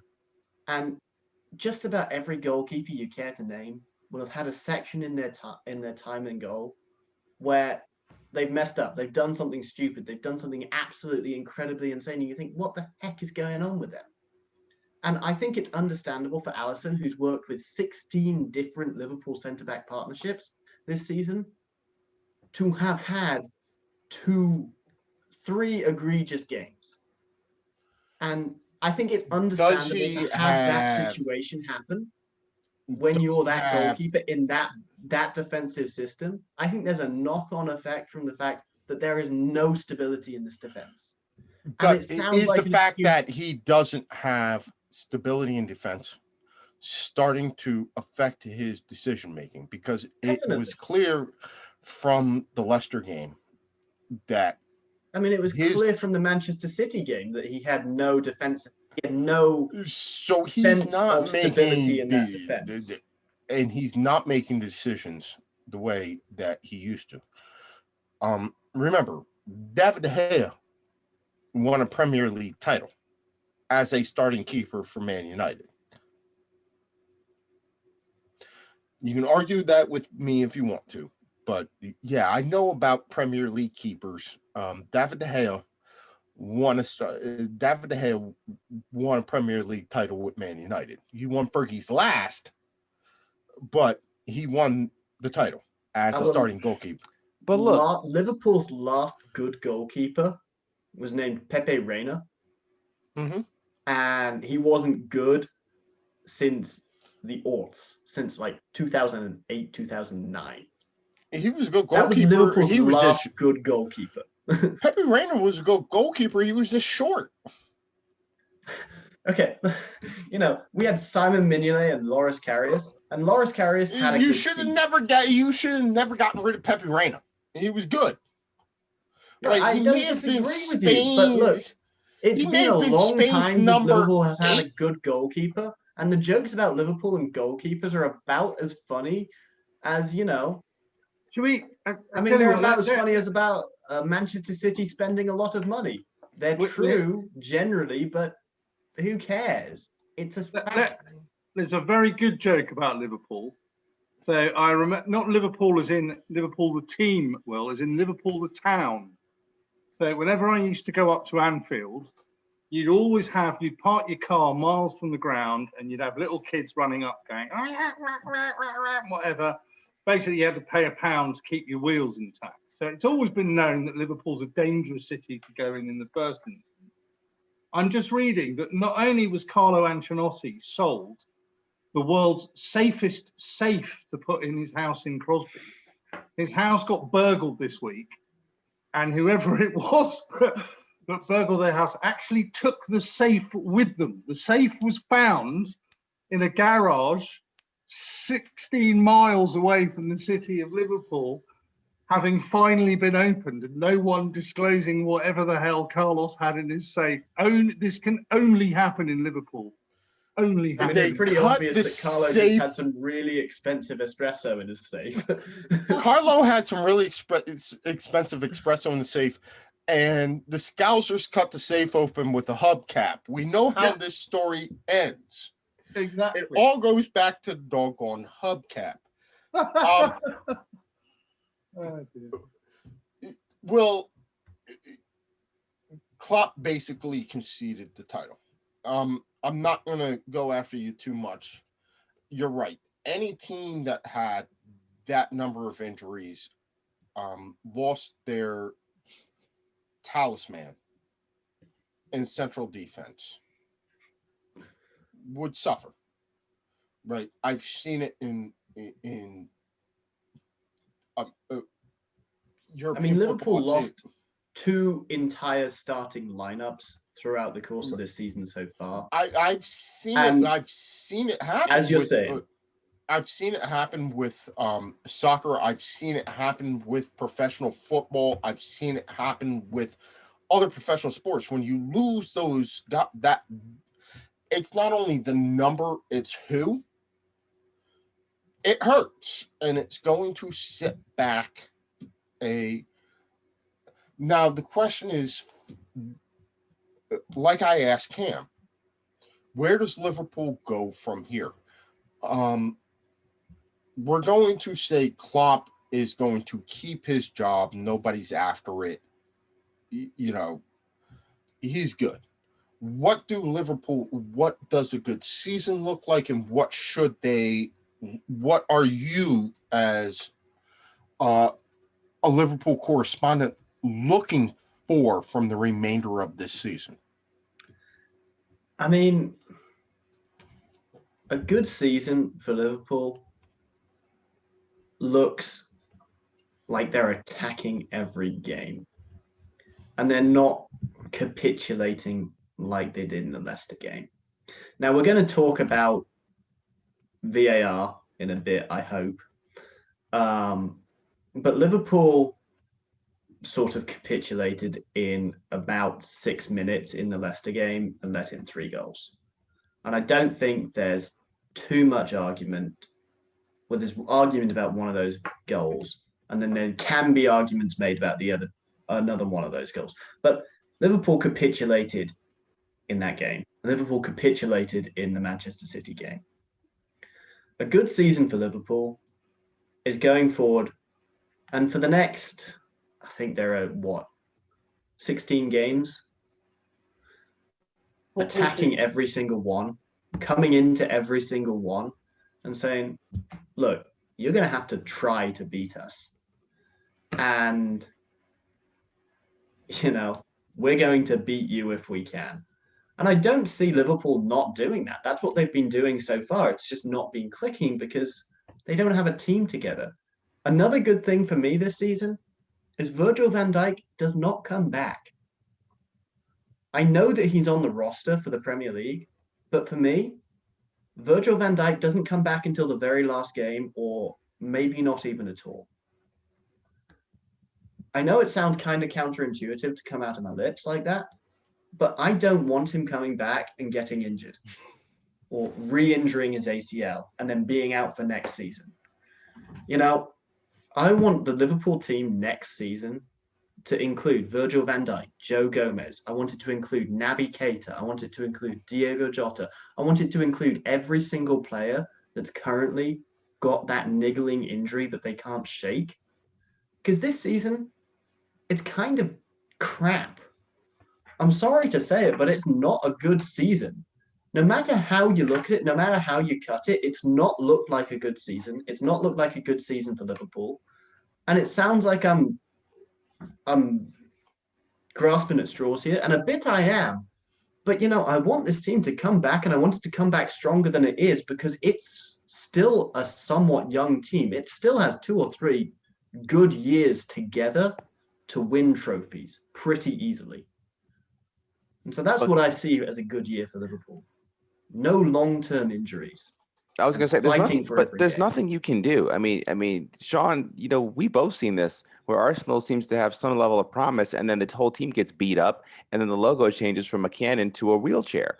I mean, you can't do anything when you have, at this particular point, 10 first-team players injured. I mean, you can't really do anything. And even say for Alisson's boneheaded blunders, and look, I'm sorry, you've been living in England long enough, learn to speak the language. It's really not.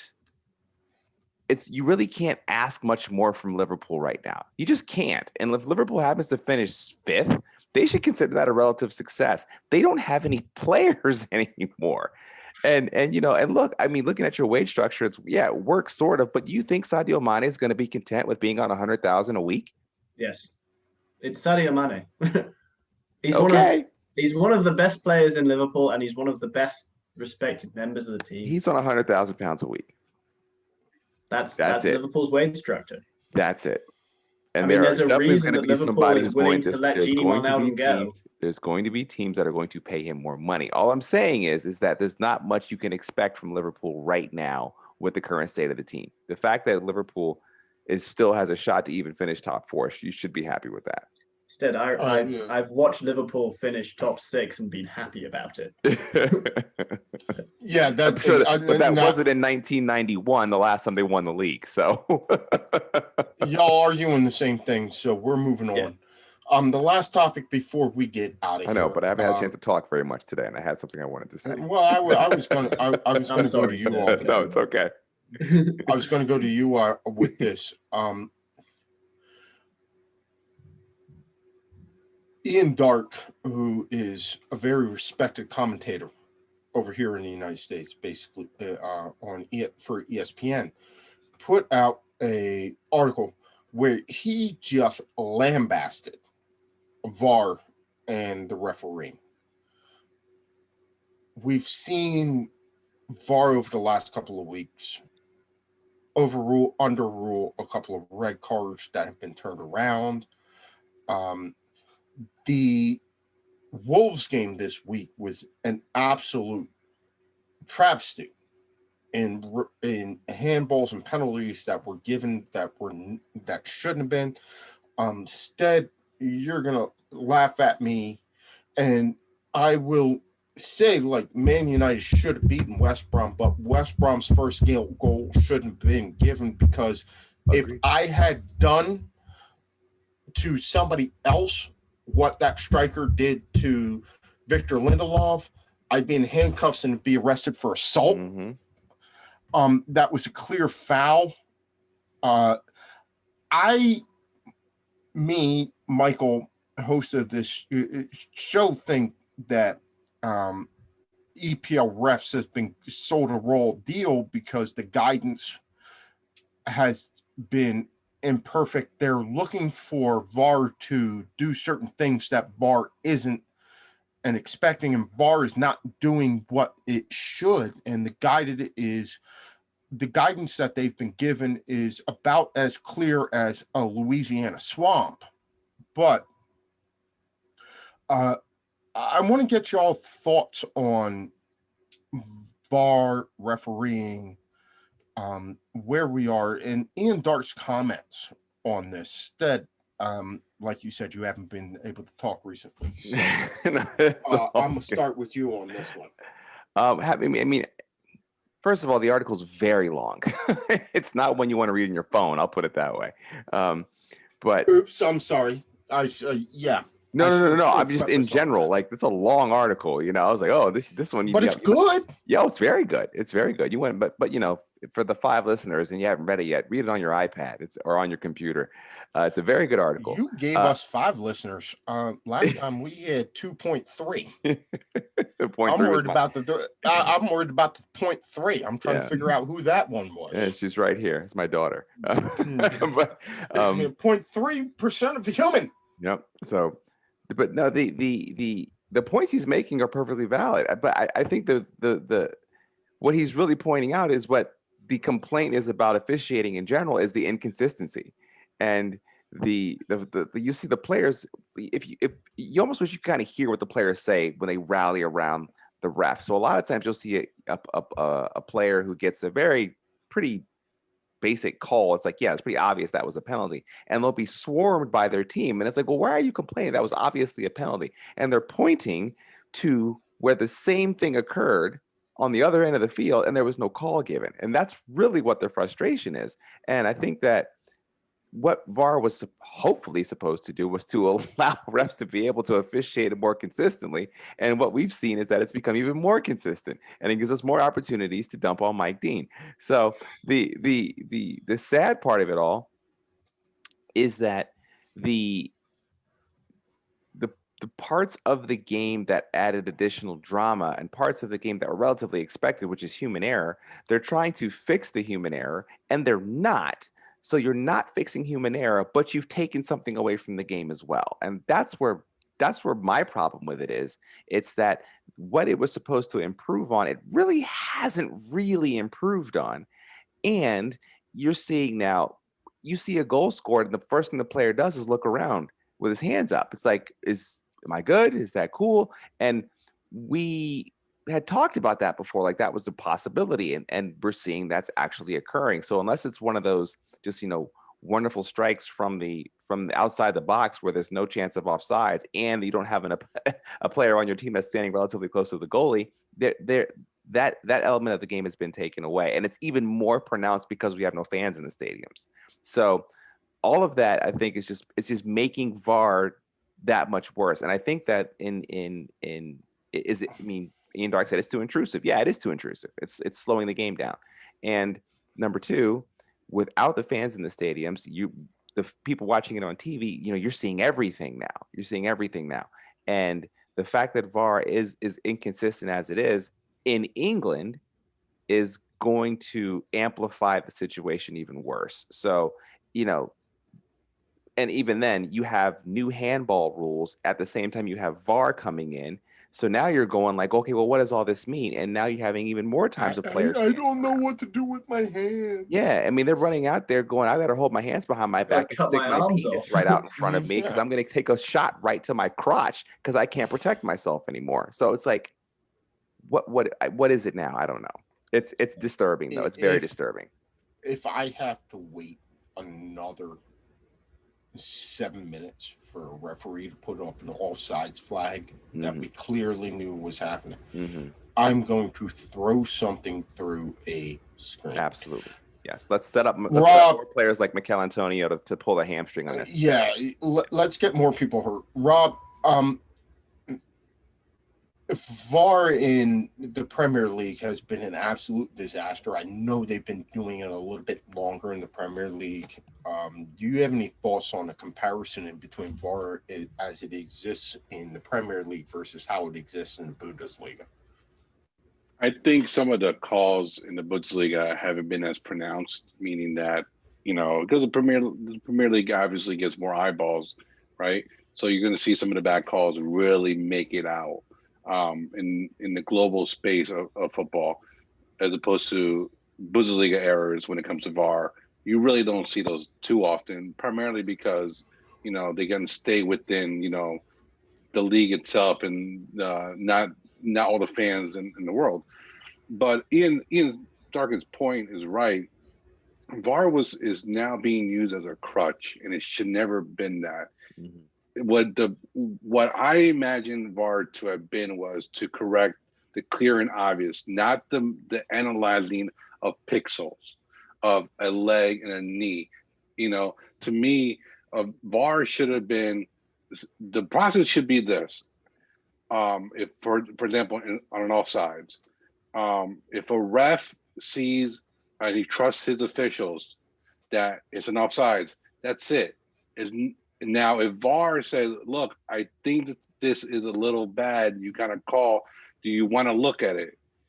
The problem is now the ref is sort of, he or she is going to get lambasted if they don't take the look, as opposed to making the decision of saying, look, no, I got to look at it. My people got to look at it. It's staying the way it is, and that's the end of it, right? The inconsistency with the handball is the other problem I have, because I've seen too many inconsistencies. For example, when a player is sliding to try to block a cross, for example, where the cross will actually hit the player's hand that's going behind him as he's sliding for the block. I've seen that call be called as a handball. I've seen it called as nothing. I've seen it called, if it hits the chest and then hits the hand, it's a penalty. That part is inconsistent. I don't like it. So the problem with, they've used VAR way too much. They don't trust the officials, and if you do that, you have to acknowledge that the officials on the pitch are going to make mistakes, especially if they call off VAR. They say, "Look, I don't want to use it. My team has seen it, and I gotta go look at it. I trust it, and that's the end. That should be the end of it." But VAR is used way too much. It's a crutch, and they really need to do they need to do away with a good majority of it. But I think the problem is you're going to see, fans get upset if their player scores and is called back because 2 pixels were past the line, and that's not fair to me. The fans had to understand that calls are going to be held against them. And it's been going on like this since the beginning of the game. It happens. That's what makes sports, human error. And the refs are human. And we have to accept it. That's what makes it exciting. The point of VAR was to prevent the clear and obvious awful offsides by like 3 yards. We're supposed to prevent that. We're supposed to prevent a player getting an erroneous red card. That's what we're supposed to prevent, not pixelated, not trusting the team officials, making it all about, lines and pixels. Ian Darkin spoke the truth, and I hope VAR stays, but it needs to be totally revamped. Will, what do you think? Just to counteract that, then, Go ahead, Sean. Do you think Hawkeye has improved tennis? I mean, it's kind of interesting whenever you get that call to say, "Can I challenge the call?" But but Hawkeye takes 5 seconds. Takes 5 seconds to go clap, clap, clap, clap, clap. Yay! I mean, I took 5 seconds. Sorry, so annoying. I was making reference to that, to the offside rule, and if we could make what they do. I mean, the thing about Hawkeye is it's fixed cameras. Then that will make a difference. Listen, if I was on the pitch, I do not understand, okay, and I'm not just saying this as an Arsenal fan, and I've watched this over and over again, when Saka gets tackled for the first penalty, and I can't remember the ref's name on yesterday. Can you remember the ref's name, Stead? I don't know. I can find it in about 5 seconds. Yeah, he is right behind this happening, and he runs into the penalty area pointing to the spot. How can you tell me that 4.5 minutes later, when he's told to go up and have a look on the TV screen, he sees anything different to what he saw as he was running towards that penalty area? I just don't get it. So someone has said into his ear, this isn't a penalty. Then he's got the pressure. He's got the pressure of VAR, someone in that room telling him it's not a penalty. I don't know what you guys think, but that was the most blatant penalty I think I've seen for a long time. Luckily, we got another one about 3 minutes later, but it might not have gone our way. I think one of the biggest beefs that I have with VAR is the lack of transparency. Yeah, I can watch, and I'm going to go to Will in a second and let you get the final word on this. But Sean, Stead, you watch Six Nations, where the refs are mic'd up, right? And you hear exactly what they're thinking when they make that run. Sean, I was watching challenges in cricket, and they go to the ref, and the match official goes through, and he walks you through every step of that challenge. All right, clear daylight in between bat and pad, In line. Okay, wicket referees call. What we can do with those is we can say, all right, I may not necessarily agree with the call that you just made, but I can understand why you did it, right? I can understand exactly what you are seeing at that moment. I've walked through it slide by slide with you, and I've seen it. I can understand exactly what you're looking at. I may not agree. I may not have seen that. Sean, a perfect call is like the referee's call on the wicket. He's got to make that call whether he thinks it was going over. You may think it was. Somebody else may not, but you can't agree. You can't argue with like, okay, yeah, that's what you. All right, yeah, I get it. Instead, when a rugby ref walks me through it, there's nothing I can say. Mm-hmm. I think one of the you even hear the rugby ref warn the player, like, stop doing that or you're going to get a penalty. I think one of the things that would be great for VAR right now is if we could more than see them running through deliberating. I think part of the problem is a lack of transparency.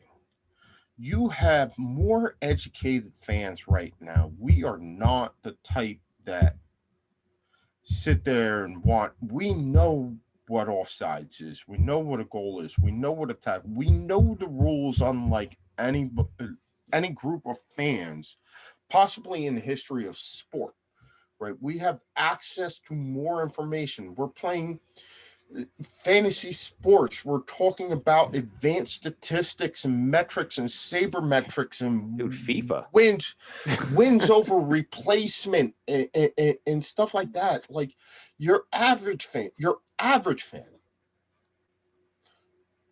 is way more educated than they were 10, 15, 20 years ago. Please don't treat us like we are stupid. We can understand it when you're making a call, but I'd like to. What my biggest problem is I want to know what your thought process is so that next time I see this, I can question or to understand, like, just what is going and what is we won't be able to through question Mike it, Dean's head? That's the problem. That's the frustration. There is a danger of turning off a whole generation of football fans. But we don't know, and I can dig. I can dig the ref that sees in baseball a thing that I think would have been a strike as a ball, and a ball would have been a strike. I can see it.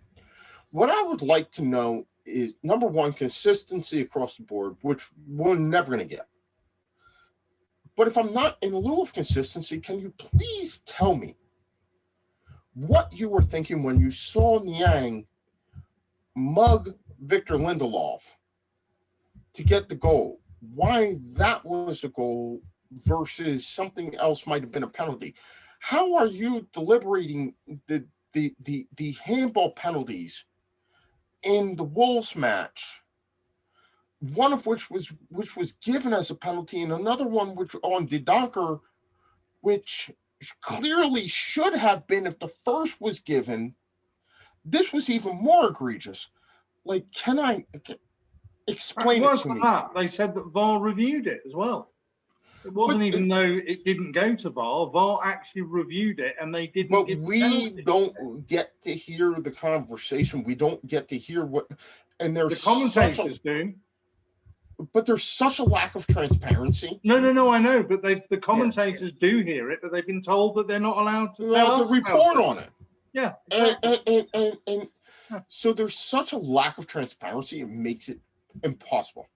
All right, British Will, I'm gonna give you the last word on this one, and then we're gonna get to getting out of here because we've run a little late. Yeah, I mean, I think that Ian Darke was sort of talking about the key points of VAR when we brought it in. He said that the big point of VAR was to fix egregious errors on the field by the referees. It was also to remove like the single point of the single point of I'm the one who saw this, and so I'm going to give it, especially in the case of like line of sight decisions, and it was too fast to see with the handballs types things.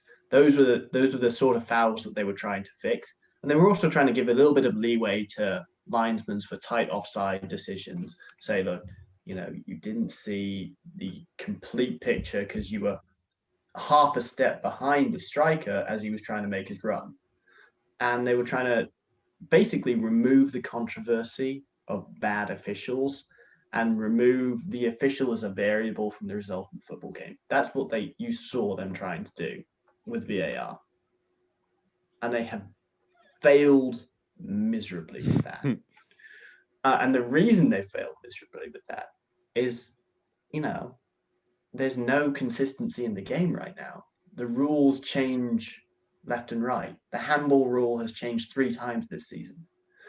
Something that was a clear handball at the start of the season now isn't even considered. Rob was talking about that, and we saw you were talking about this idea of consistency across the field of play. What I would like to see is consistency across the game, because in the Liverpool-Leicester game, the thing that gave Harvey Barnes the free kick right on the edge of the box for James Maddison to score the free kick, that was done against Salah in the Leicester penalty box, and everyone's calling it a dive. There's no consistency within the game. There's crowding out of players, and people are saying, "Oh, that's a dive. That's not a dive." I mean, there's no one understands what the referee's seeing. No one understands that. And then people are saying, "Oh, yeah, he's a diver. He's a diver," and that influences the referee's decision. So I'd love to hear what the referees are saying about these calls when they're running around the pitch and they're shouting at the players like, "Oh no, that's a dive." And apparently, right now, you're not allowed to give a yellow card for a dive. What on earth is going on? When did that go away? They reviewed the most. So in the Liverpool game, they reviewed the Mo Salah penalty decision. If it's not a penalty for Mo Salah, you have to give him a yellow card. I agree. Like, that's a Liverpool fan saying you give Mo Salah a yellow card. It's the same thing. But it's the same thing for Bukayo Saka. Yeah, it's exactly. the same thing. If you think that wasn't a penalty, that means he fell down the box without contact. That should be a yellow card. It should be a yellow. You have to punish. That's the simulation. Rules of the game. That's simulation. Collectively enforced. And we have been screaming about that part for years, where if you have a player go down in a box like that, it has to be one or the other, right? Yeah, it does. For me, it has to be one or the other, because otherwise there's no point in saying that diving is a foul. Diving is a yellow card offense. Because if you're saying that he can go down in the box and he can ask for a penalty without any repercussions, then every single second, every single game, every single challenge, every single time I feel a touch on the back, I'm going down in the box. Because every single time I get that, that's a 90% chance of a goal. All right. Well, we're going to talk about diving next week. I'm looking at the time, and I legit have to get out of here. Yeah. I would like to thank the cast of the Too Many Guys Soccer Show. Thank you to Celtic Cam for coming on early and talking about a little bit of Scotland rugby and Celtic. Bayern Rob, thanks for joining us, hanging out for a little bit, telling us about the world according to Germany. London Sean, as always, my friend, thank you very much. I know a very quick one. I get vaccinated tomorrow. You're good job. Yeah. Go AstraZeneca and Oxford. Hopefully England cricket can pick it up from here, because this test has not in this test. But this one has been absolutely abysmal.